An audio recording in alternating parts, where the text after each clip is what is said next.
Bonsoir à toutes et à tous, bienvenue pour cette nouvelle vidéo d'analyse technique sur ma chaîne YouTube. Nous sommes le vendredi 30 octobre 2020 et ce soir je vous propose une vidéo de 4 valeurs sur demande Air Liquide. Je commence par Air Liquide, Thales, DBV Technologies et je terminerai par Eurofins Scientifique. Si également vous souhaitez une analyse technique d'une valeur qui vous intéresse, vous m'écrivez ou alors vous nous rejoignez, c'est une autre solution, sur notre groupe Facebook. Avant de commencer cette analyse, bien sûr, je vais parler des élections américaines mardi prochain. Qui sera le prochain président des États-Unis? Réponse mercredi matin assez tôt. Voilà, je pense vers peut-être 3-4 heures du matin. Si vous êtes nouveau sur cette chaîne YouTube, je vous souhaite la bienvenue. Je réalise des newsletters d'informations mensuelles. La prochaine newsletter aura lieu la semaine prochaine, juste après les élections. Et bien évidemment, si vous n'avez pas vu la newsletter précédente, je vous la recommande. Je vous mets une fiche en haut à droite. C'est très important de voir cette newsletter avant de découvrir, bien sûr, ce que je vais vous raconter dans une semaine. Cette newsletter n'est pas la plus vue. La newsletter la plus vue, je la mets en vidéo pour les nouveaux abonnés, mais c'est la newsletter la plus likée de toute ma chaîne YouTube. Cette chaîne YouTube existe depuis janvier 2018 et vraiment je suis très honoré, très honoré de recevoir autant de likes. Surtout ne la manquez pas et j'espère vous retrouver le week-end prochain pour la newsletter de novembre, l'avant-dernière de l'année, la newsletter post-élection américaine. Je commence donc par Air Liquide. Air Liquide qui a clôturé ce vendredi à 125,50 € comme d'habitude. Je vais faire une analyse globale de ces 4 valeurs, c'est-à-dire une analyse multi-unités, d'accord? Si vous souhaitez des analyses sur un certain nombre d'unités, il faut m'en faire la demande. Air Liquide, c'est, je dirais, l'unité annuelle. Air Liquide, il est clair, est dans une tendance haussière de long terme. Voilà, ça fait longtemps que c'est comme ça, je dirais, c'est comme ça depuis le départ. Il est très important de le signaler pour cette raison, parce qu'il y a toujours des gens qui vont vous dire que ce genre de valeur risque de s'effondrer, ou alors de baisser, on va dire, de manière très importante. Et je peux vous garantir, d'accord? Je peux vous garantir que lorsque vous voyez ça, ceux qui vous racontent que ce titre va s'effondrer n'y connaissent rien et racontent n'importe quoi, de même que l'inverse, d'accord? Si vous avez une valeur qui ne fait que s'effondrer d'année à d'année et qu'à un moment ou à un autre, cette valeur va rebondir fortement, mais ce ne sera qu'un rebond technique, regardez mes vidéos, et qui vous disent oui, ça va flamber, cette valeur va flamber, c'est l'avenir, et même qui vont vous insulter, d'accord, ou être, je dirais, très désagréable parce que vous n'êtes pas d'accord avec eux, eh bien, je vous dirais que ces gens-là, dans ce cas-là, n'y connaissent rien, d'accord? Tendance haussière, tendance baissière, même si la valeur prend 100, 200, 300% en rebond technique, tendance baissière, et ces personnes qui vous disent cela finiront ruinés. Parce que la bourse, ce n'est pas gagné pendant 6 mois ou 1 an, d'accord? C'est gagné sur le long terme. Ok? Je vous citerai le fonds LTCM, par exemple. Voilà, renseignez-vous un petit peu. Et là, c'est un gros exemple. C'est pas un petit particulier là qui va vous dire qui a 1000 € sur son compte. Ah oui, cette valeur, elle a pris 300%, tu l'as pas vu. Non. Voilà, pour cela, c'est dit. Voilà, on fait un petit détour par l'intraday. Je vous montre rapidement le 4 heures pour vous montrer qu'Air Liquide, en intraday, en court terme, le court terme, c'est du court terme, je le précise, est dans une tendance baissière. Voilà. J'ai une raison particulière pour vous montrer le 4 heures en premier. Je vous fais un direct sur l'hebdomadaire. Voilà, alors je vous conseille de prendre des notes. Voilà, prenez des notes.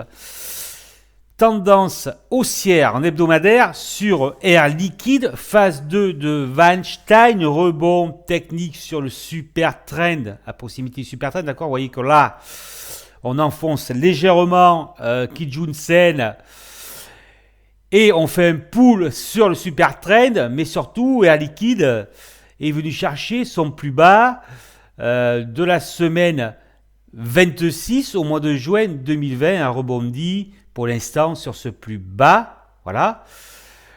Donc elle a enfoncé un peu les 124,45. Vous voyez on s'est arrêté ici. Enfoncement de Kijun Sen. Reprise, c'est-à-dire que potentiellement, moi je ne sais pas, on va voir, je ne sais pas ce qui va se passer la semaine prochaine. Hein, surtout mardi. Alors, si ça vous intéresse, vous venez sur Facebook, vous venez sur mon groupe. Et voilà, je pose la question, à votre avis, est-ce que le CAC a touché son point bas? Voilà. Cela, moi, j'ai mon idée sur mardi, c'est-à-dire, suivant l'élection, j'ai mon idée sur l'ouverture de mercredi, mais ce n'est que mon idée. Pour l'instant, on peut penser qu'au vu de cette configuration, Air Liquide peut se reprendre, c'est-à-dire que peut-être qu'Air Liquide a touché son point bas, peut-être, c'est possible, puisque, voilà, on a retracé 50% du mouvement, enfoncement légèrement du Kijun Sen, et donc on est venu chercher le plus bas de juin. Donc là, à partir de là, ça peut repartir. Ça donne quoi en journalier? En journalier, on enfonce le Kumo span, on part sur un Kumo descendant, donc on partirait sur une phase baissière, mais je vous ai expliqué l'unité supérieure prépondérante. On a rebondi, on est en tendance haussière, en hebdomadaire, donc ça peut repartir dès lundi, ok. Il faut savoir qu'Air Liquide, sur rupture des derniers plus bas, ici, donc à 123,60, pourrait rejoindre les 118,80, ok, qui correspond à la moyenne 20 mensuelle. Donc on part effectivement sur une séquence a priori baissière en journalier. Cependant, l'hebdomadaire étant haussier, on peut repartir vers le haut. Et surtout, je dirais, si l'on comble le petit gap là, il reste encore un petit gap ici là du mercredi 28. Donc on peut repartir. Hein. Alors là, je vous fais une analyse.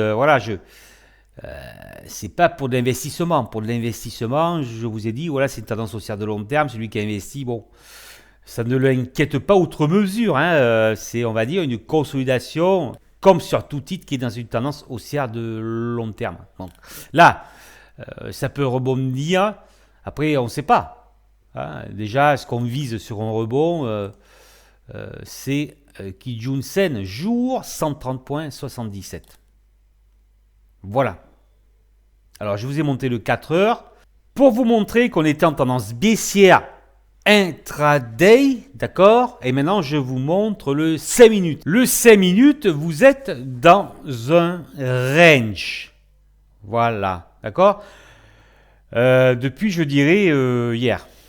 Jeudi 29, donc là, c'est clair. Il faut tenir les 124,45 ou dépasser les anciens plus hauts ici à 126,65 pour que ça donne quelque chose. Mais attention, c'est un range, c'est-à-dire possibilité de fausse sortie. Voilà. Air Liquide, on a peut-être touché le point bas sur 123,60. Il faudrait redépasser les 126,65 pour voir ce que cela peut donner, éventuellement revenir sur 130,77 Kijun Sen, jour. Air Liquide, tendance haussière de fond. D'accord? Phase 2 de Weinstein. Après, voilà, cycle baissier peut-être sur le jour, mais ce n'est pas certain. Il faudra voir la réaction du titre sur les 130,77 s'il rejoint Kijun Sen, mais voilà, Air Liquide, phase 2 de Weinstein, ça peut repartir là. Ok. S'il y a une rupture des plus bas, on peut revenir sur 118,80 M20 mensuel. Rien de plus à dire. Air Liquide, c'est une valeur d'investissement. Hein, voilà, hein, valeur d'investissement, on le voit très bien. Hein. D'accord. Bon, spéculer avec ça, je sais pas. Hein. Valeur d'investissement, consolidation. Sur Hermès, c'est un peu pareil, hein. Et donc, on se replace sur les consolidations. Bien sûr, cette analyse n'est pas un conseil, c'est juste une analyse. Je vais passer maintenant à Thales.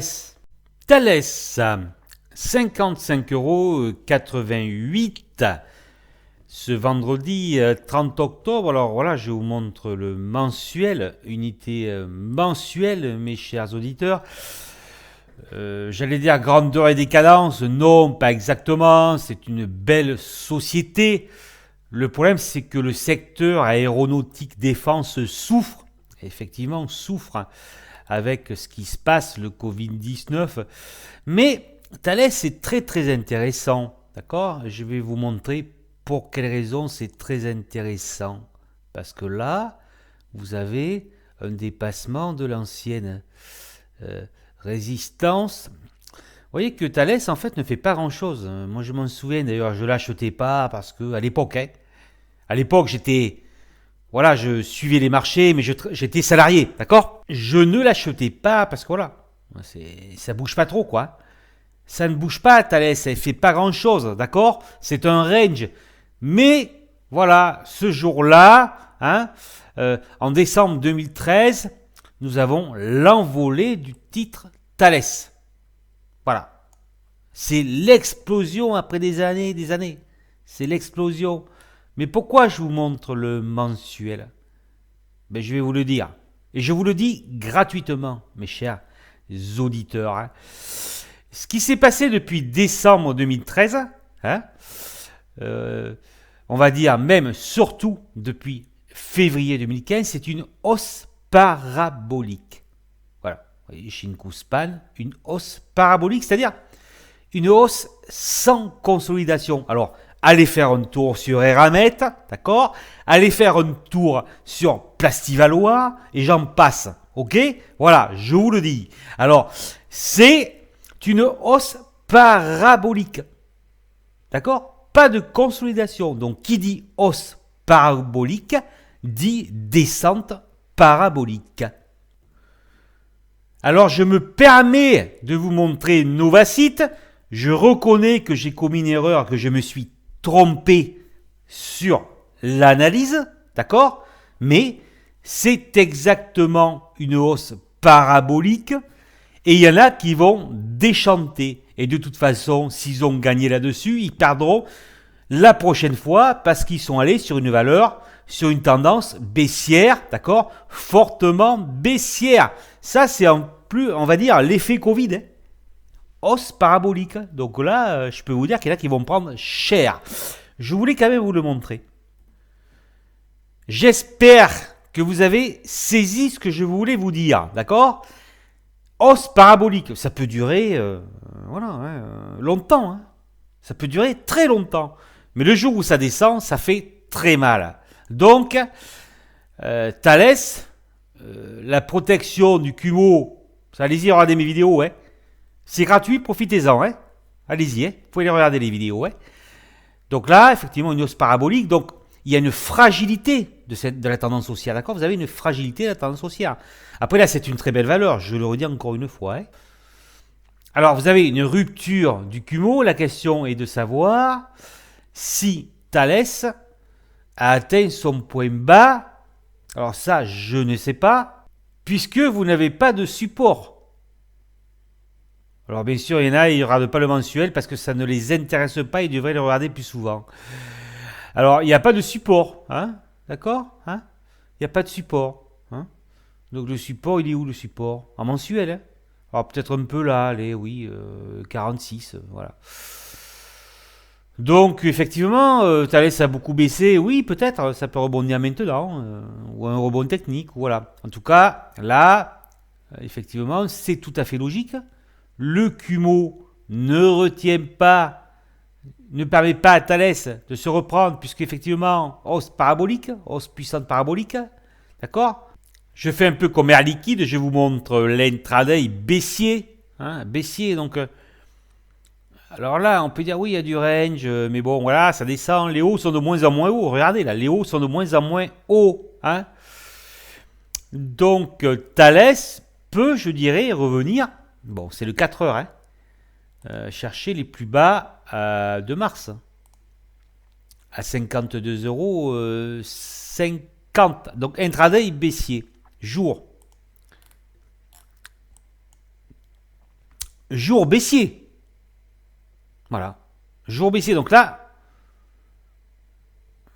probabilité que Thales revienne sur les plus bas est très élevée. Hebdomadaire, phase 4 de Weinstein. D'accord? Voilà. Hop. Voilà. Phase 4 de Weinstein. Donc voilà, on relisait ou lisait Weinstein. Ah oui, c'est bon là. Ben oui, mais là, elle est à 96. Donc là, c'est encore moins cher. Donc c'est ultra baissier, sauf que nous nous approchons d'une zone de support, d'un point bas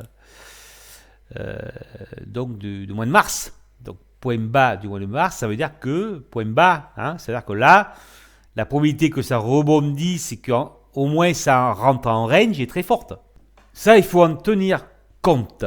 Thales, tendance baissière, il n'y a pas de signe de retournement.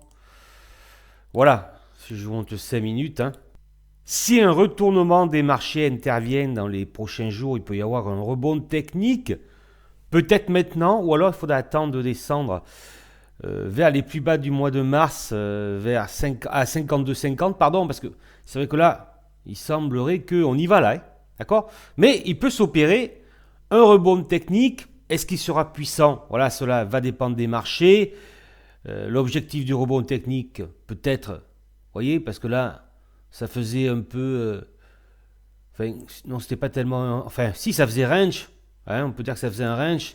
Ça serait peut-être ici les 60, d'accord, les 60,96, qui correspondent grosso modo actuellement à Tenkan Sen. Voilà, en tout cas, tendance baissière, il faut attendre un signal de retournement pour se replacer, ou alors, effectivement, vous pouvez miser sur l'arrêt de la baisse sur le précédent point bas. Bon, après là, c'est risqué parce que, si vous voulez, c'est toujours pareil, ça va dépendre de que vont faire les marchés, et notamment après l'élection américaine.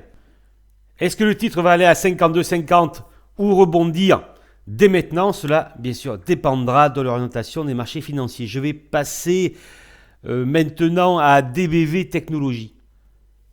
DBV Technologies, 2,45,6 €, une biotechnologique. Alors, je crois que je l'ai déjà analysé une fois.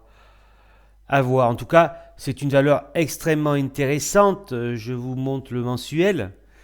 Pourquoi c'est très intéressant? Parce que, oui, les biotech, il y a beaucoup de gens qui croient aux biotech, qui croient qu'avec les biotech, ils vont devenir riches. Et c'est vrai que DBV Technologies, regardez, c'est fantastique. Vous voyez, ça commence là, déjà ici, là, on peut dire en octobre 2013. Et là, bon là, on est environ à 10 €. Elle monte à 83 €. C'est quand même quelque chose d'extraordinaire. On se dit, c'est super, j'ai mis de l'argent sur une biotech, et je suis déjà riche, ou voilà, de toute façon, là elle est à 80, mais elle va monter à 150, d'accord? Parce que là, moi je parie qu'il y en a qui n'ont pas vendu, là. Oui, oui, c'est une tendance haussière. Cela peut continuer, sauf que malheureusement, ils ont oublié une chose. Et franchement, je souhaite que personne n'ait conservé ses positions alors qu'il était largement gagnant. Ils ont oublié une chose, c'est que c'est une biotechnologique. Voilà. Que ce sont des valeurs extrêmement risquées. Et je vous le redis encore une fois, Neil Woodford, l'année dernière, je crois que c'était au mois de novembre, le gérant vedette britannique, a fondu les plombs. Et lui, c'était un très bon. Puisqu'il était massivement investi sur les biotechnologies. Enfin, il a fondu les plombs et les particuliers avec. Alors, vous voyez que malheureusement, DBV Technologies descend en dessous de son précédent point bas d'octobre 2013. C'est dramatique, c'est un drame. C'est un drame, il faut le dire. Et là, le titre est à proximité de ses plus bas historiques. Mes analyses ne sont pas des conseils et j'y tiens. je tiens à vous dire que j'accorde beaucoup d'importance à la liberté. Alors, ceux qui m'écoutent, eh bien, je les remercie de m'écouter, mais vous faites ce que vous voulez et ça, j'y tiens. Alors, moi, je fais une analyse où je fais mes newsletters. Après, vous prenez vos décisions. Je tiens à ce que vous conserviez votre liberté. Voilà, moi, je vous donne mon avis. Après, voilà, c'est vous le capitaine de votre capital. Alors, il faut savoir sur quoi on investit. Donc, il faut savoir qu'une biotechnologie, c'est extrêmement risqué. Hein. Adocia avait une belle aussi tendance de mémoire. Et que voilà, c'est un risque énorme. C'est pas Air Liquide, voilà, c'est pas LVMH, d'accord.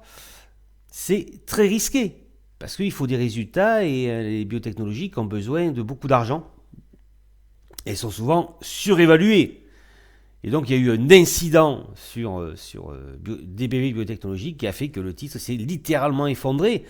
Mais ce que je veux vous dire, c'est que ceci, ça ne se serait jamais produit ou quasiment aucune chance sur un autre secteur. Quand vous avez un truc comme ça aurait pu effectivement peut-être consolider, parce que c'est normal. Parce que là, ça fait encore une hausse parabolique ici, comme sur Thales.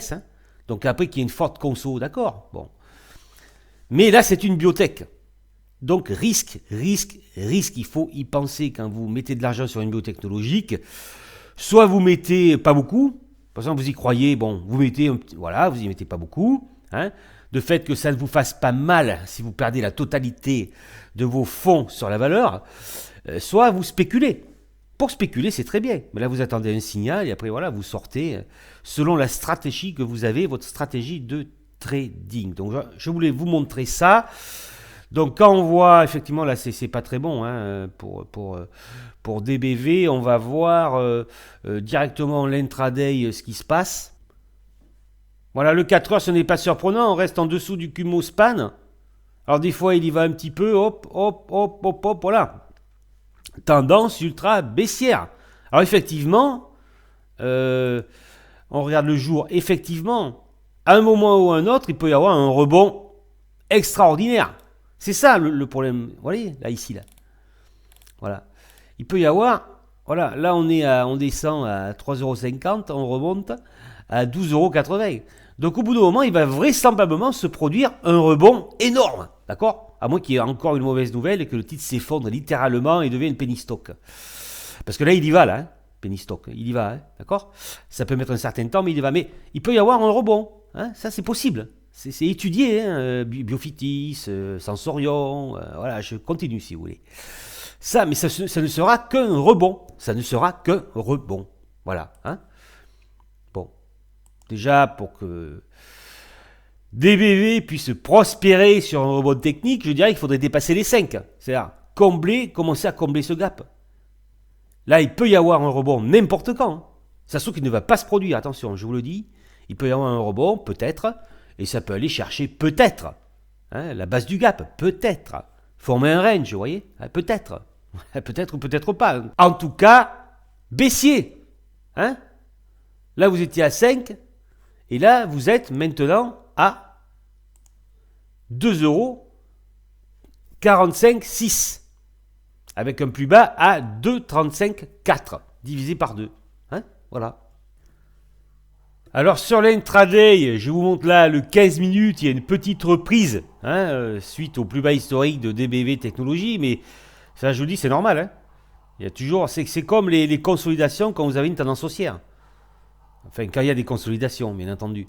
Là voilà ça baisse, il y a des rebonds. Donc là il y a une petite reprise technique. Là il faut s'assurer bien évidemment que DBV n'auront pas non seulement le Kumo, mais les points bas ici. Le dernier point bas ici. D'accord ? Voilà. Là, ce qui peut se produire, c'est une dérive latérale. C'est un range. C'est-à-dire que là, on revient à proximité des plus bas et ça peut former un range. Ou alors, DBV continue sa route. Si DBV continue sa route, le titre pourrait atteindre les 2,62,8. Proximité des 2,62,8. DBV Technologies dans une situation délicate. Il y a une petite reprise technique en intraday. On peut peut-être aller chercher les 2,60. S'il y avait une nouvelle, une bonne nouvelle, peut-être que le titre pourrait effectuer un rebond plus puissant, l'amenant déjà peut-être à proximité, je dis bien peut-être, probabilité, d'accord? Ne l'oubliez pas, probabilité, à proximité des 5 euros. Le fait est que DBV Technologies, qui peut être vendu à découvert, je le précise, et sur ses plus bas historiques, et la probabilité maintenant que le titre rejoigne le camp des penny stocks est forte, d'accord? Voilà, c'est ça. Ça peut mettre un certain temps, hein. Ça peut mettre 1 an, 2 ans, ça peut mettre un certain temps, mais là, si vous regardez les autres biotechnologiques, comme Biofitis, etc., etc., voilà, il y en a plein, regardez ce qui s'est passé. Après, là, c'est sûr que s'il y a un rebond important, on va s'éloigner du plus bas, mais il faudra voir. Mais, voilà, c'est toujours pareil, biotechnologique, valeur très risquée. Si vous y allez, mettez une petite partie, mettez un stop, voilà, et puis visez plutôt, je dirais, un mouvement spéculatif pour sortir gagnant sur ce genre de valeur. Je vais terminer cette vidéo par Eurofins Scientifique. Eurofins Scientifique, très belle société. C'est vrai que je me souviens, j'ai fait l'anecdote là, il n'y a pas si longtemps, en 2000, elle coûtait 7 euros, j'ai vraiment regretté de ne pas en avoir acheté.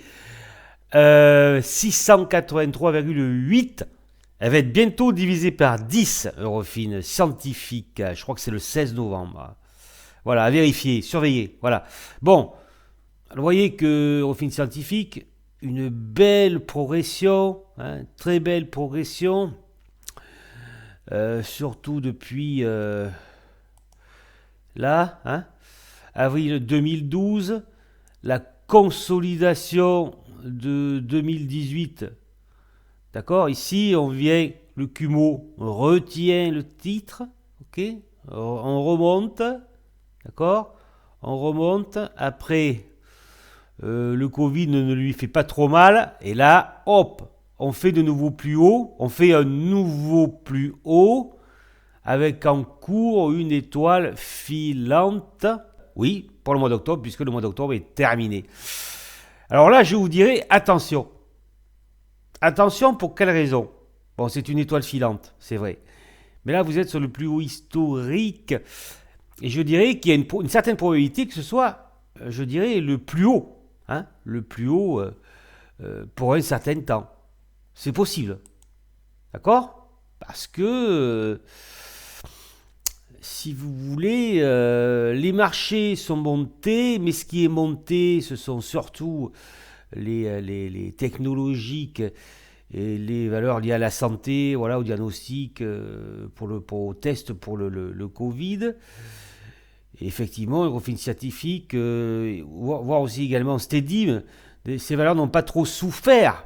Hein, donc, parce qu'en fait, il y a beaucoup de valeurs qui ont baissé, qui ont énormément baissé. Hein. Ce qui a fait monter le marché, ce sont les technologiques. Donc, si ça se passait mal pour les marchés, parce que pour l'instant, les marchés américains tiennent bien d'ailleurs.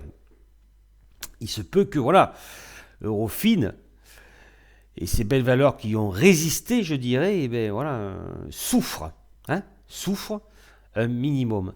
Donc attention, peut-être que c'est le plus haut, en tout cas une étoile filante.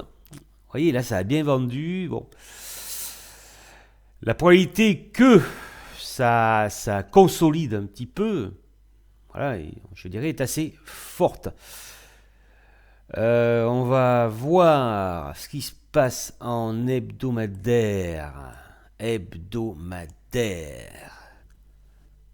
Hebdomadaire, un support ici.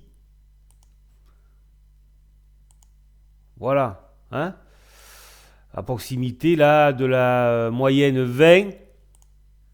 Support 640 euros. Donc, la consolidation peut se poursuivre. On va voir, bien sûr, il faut descendre un peu sur les unités. La consolidation peut se poursuivre sur DBV Technologies, hein, d'accord, Eurofins Scientifique, excusez-moi. En jour, c'est un canal. Alors, vous voyez, c'est très intéressant. Vous voyez ce que je vous ai mis, le support là. En gros, ça correspond au Kumo. D'accord? Là, nous avons un range. Nous avons un range, mais le cours est au-dessus du Kumo. Donc là, le but, là, c'est qu'il reste au-dessus du Kumo. Là, si on passe en dessous, là, dès le mois de novembre, ça peut croiser. Il peut y avoir un range sur Eurofin scientifique. Vous avez un gap ici. Hein, un gap ici. 574. 606. D'accord? Donc, on peut très bien revenir chercher le gap sur rupture de ce canal. Donc là, vous êtes sur un canal horizontal, sur un range. 640, 743. Donc ça peut naviguer un certain temps, d'accord, dans ce canal. Si on reste au-dessus du Kumo, on peut peut-être faire un nouveau plus haut. Voilà, ça va dépendre des marchés là. Voilà, ça va dépendre des marchés financiers. Voilà. Rupture du canal, on peut revenir vers les 606 et combler le gap des 574,60 €. Bien sûr, ça changera puisque le titre va être divisé par 10. Si je vous montre le 15 minutes, voilà. Là, c'est plutôt baissier, mais c'est pareil, range. Hein, c'est-à-dire que là, le précédent haut est plus bas. Mais là, regardez là, le Kumo, ce qu'il fait. Donc, ça peut donner un range. Sur le 15 minutes, on serait sur le haut et on irait chercher, on pourrait revenir vers les 672. Donc c'est baissier au 15 minutes. En 15 minutes, là c'est baissier en horaire. D'accord? Là c'est un range en 4 heures. Alors voilà, très intéressant. Là, 672, je vous en ai parlé là récemment des 672. Et voilà, hein, avec ici, je dirais, les 726. Voyez, comment c'est Eurofin scientifique, nous avons une tendance baissière en intraday, sauf le 4 heures qui est en range. Voilà. On pourrait penser que le titre va continuer à consolider en direction des 640,60 sur rupture des 672 €. Eurofin Scientifique, très belle société qui a effectué récemment un plus haut historique. Le titre va être divisé par 10 pour devenir plus liquide, encore plus liquide, plus accessible. La probabilité que le titre ait atteint son plus haut pour un certain temps est assez élevée. Néanmoins, il apparaît un range en journalier. Si le titre continue, si les cours restent au-dessus du Kumo span, on peut faire un nouveau plus haut. Autrement, vous voyez, je vous ai mis une petite droite là. Autrement, bien sûr, on reviendra tester les plus bas à 640,60. Le Kumo croiserait, on ferait un range journalier. Si les 640,60 chutent, on ira chercher le gap. Le prochain objectif serait le gap 574,606. La condition pour rejoindre les 640 € serait la rupture des 672 €. Je vous remercie pour votre écoute. Partagez, likez, commentez ces vidéos. J'attends vos commentaires pour échanger avec vous. Je vous dis à la semaine prochaine pour la newsletter. Ne manquez pas celle d'octobre, hein, comme je vous l'ai dit en début de cette vidéo. Et regardez les autres si vous ne les avez toujours pas vues. À la fin de cette vidéo, je vous mets mes playlists, voilà, avec toutes mes analyses, des vidéos, je dirais, sur la bourse en général. Bien sûr, les newsletters et surtout, voilà, nous repartons pour un mois de confinement, donc portez-vous bien et faites attention.